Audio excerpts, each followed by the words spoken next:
news, and it's time for the press preview. First look at what's on the front pages of the papers. To start with our sister publication, this day newspaper.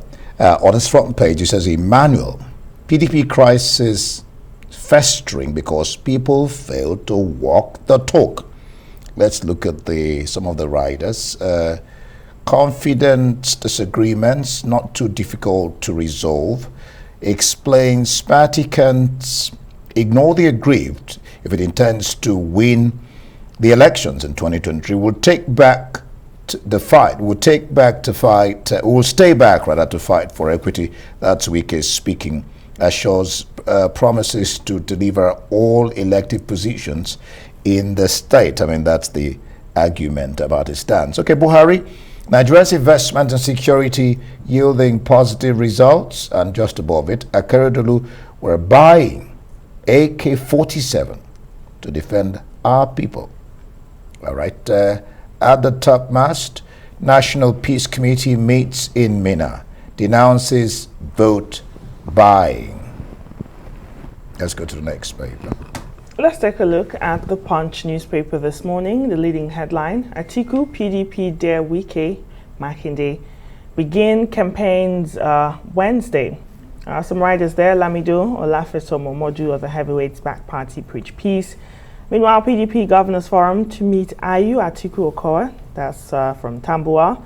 And BOT meets Wike today. Rivers Governor vows to remain in the party and fight for equity.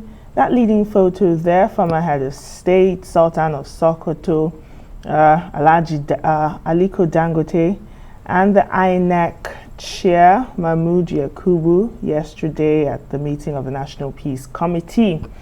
ASU appeals ruling says the federal government has declared war. More on that on page 14. Presidential candidates sign peace pact on Thursday. Hoodlums ransack loot Ogun school. Pupils are sent home. Above the nameplate of the Punch this morning, Onga Buhari woos investors, says Nigeria requires 348 trillion naira. More on that on page 18. The Nation newspaper. Audit. Federal government takes step to register ASU. Atiku's economic blueprint won't fly. That's according to the Minister of Information, Lai Mohammed. And this is on page 3. Amotekun Corp to carry weapons. That's according to Governor Akeredolu. Wike to expose characters in PDP disguising as leaders. And Buhari says Nigeria may become world's 14th fastest growing economy. All right, let's look at The Guardian. Akeredolu flays, State Police, Akeredolu flays urges refusal to allow Amotekun bear arms.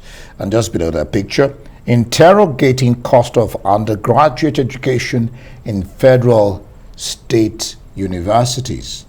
National Peace Committee decries hateful attacks, asks politicians to sign peace accord. All right, that's for Guardian. Let's take a look at some international papers this morning. The Independent, leading headline here with a photo of the MP Liz Truss. It says, can trust economics really work?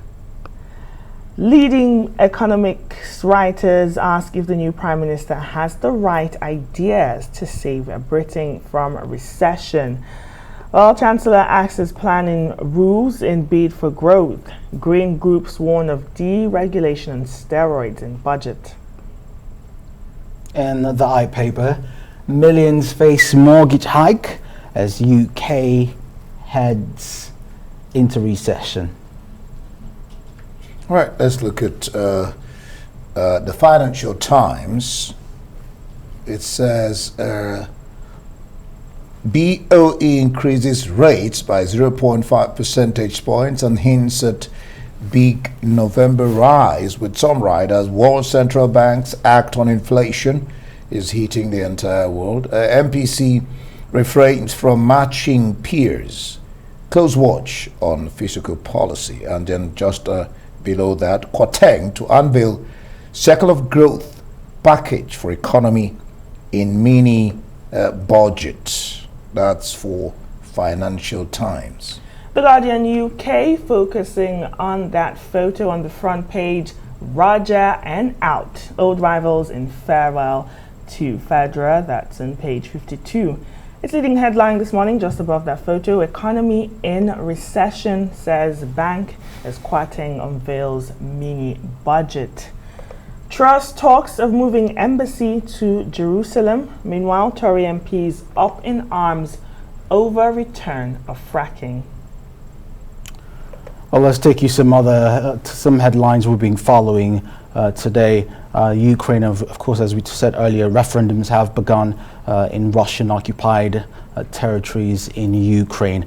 The votes are happening in Lugansk, Donetsk in the east, and in the southern Kherson and Zaporizhia provinces. And it comes as the President Vladimir Putin escalated the conflict by declaring a partial mobilization and declaring his readiness to use nuclear weapons to fend off attacks on the Russian territory. Well, the US and Kiev have denounced the move as a sham. All right, let's come back home some more and, expand some of the stories. National Peace Committee meets in Minna, denounces vote buying with these riders. I didn't read them before. He says candidates to sign 2 peace accords. I think we carried that yesterday. As Otedola, Ahmed, Agwai, Momo, Hassan join group. Then just above the nameplate, Silver, that's the Ministry of Petroleum, state all gas industry operators to get 10-year tax vacation when PIA takes off fully. I'm sure that's encouragement for investors to hurry up and invest in that petroleum industry. All right, let's take a look quickly at the Guardian newspaper. Akeredolu flays the federal government refusal to allow Amotekun bear arms. This is not the first time that we're hearing this from the governor. It's an unending debate over state policing.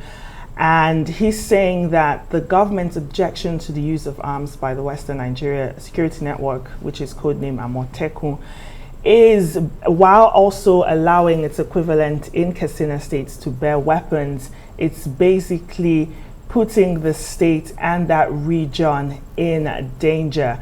And he's saying that he will use his power as the state governor to defend his people. And basically, that denial of the right of Amotekun to bear arms to protect the people of the state is violating the tenets of federalism. Unfortunately, we don't have much time to go into all the front page headlines. And that's it for us today here on Daybreak. Up next, it'll be the morning show. It's a full day ahead, and every moment matters. I am Kichi Nana.